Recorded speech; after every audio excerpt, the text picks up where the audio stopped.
tayo sa lower antipolo. Yan. So itong property, malapit po ito sa may SM Cherry. Tapos papunta ng SM Masinag. Siguro it takes siguro mga 1 kilometers to 1.5. Yan po. Tapos syempre, yung property, even although hindi po ito binabaha, yung maganda sa kanya. Yan. So nakita nyo, elegantly designed siya. Ito po yung bedroom sa ating ground floor. Tapos, ito yung common na toilet and bath. Napakaganda ng design. Tsaka, quality po ito. Although, hindi naman ako ganun karunong pagdating sa construction. Pero syempre, pag kinukumpara ko po sa iba, ayan, gusto ko po yung gawa nila.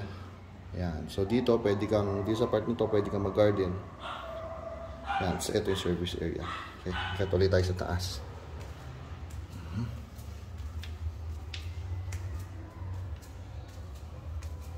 So balik tayo dito sa ating ground floor. So daanan natin ng konti itong ating main kitchen.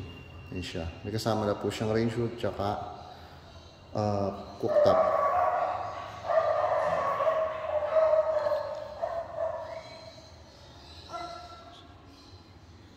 Akit tayo sa second floor.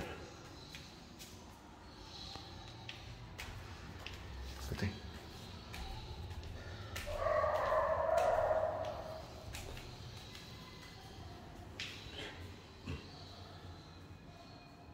So, una natin pasukin itong master bedroom. Ayan, pasintabi doon sa ilaw ha. Hindi pa po na ikakabit sa taas.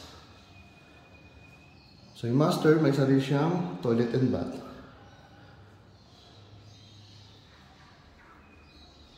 Ito yung space na master bedroom. May sarili na rin po siyang built-in cabinet. Actually, ang alam ko lahat meron. Check natin. So, this is the common toilet and bath dito sa second floor. Ito yung isang bedroom. Hingala. Ayan. May built-in cabinet din siya. Ito yung another bedroom.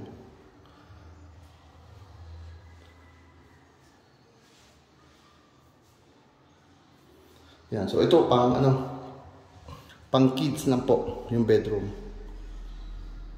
So, akit tayo dito.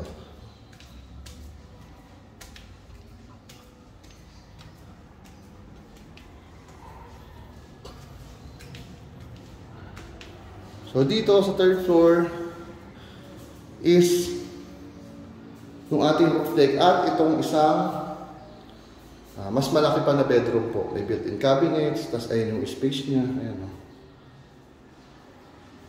may sariling toilet and bath siya. Pakita ko sa inyo yung space nito. Yan. Sa likod ng pinto yung built-in cabinet. Ayan.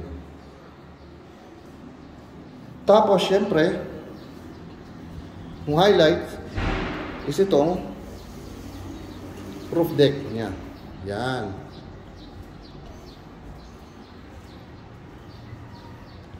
So, maganda to. Lagi kayo may mga bisita. Yan, magagamit nyo talaga tong roof deck na to. Yan. Thank you. Message lang kapag may inquiries sa 0928-485-1156. Thank you.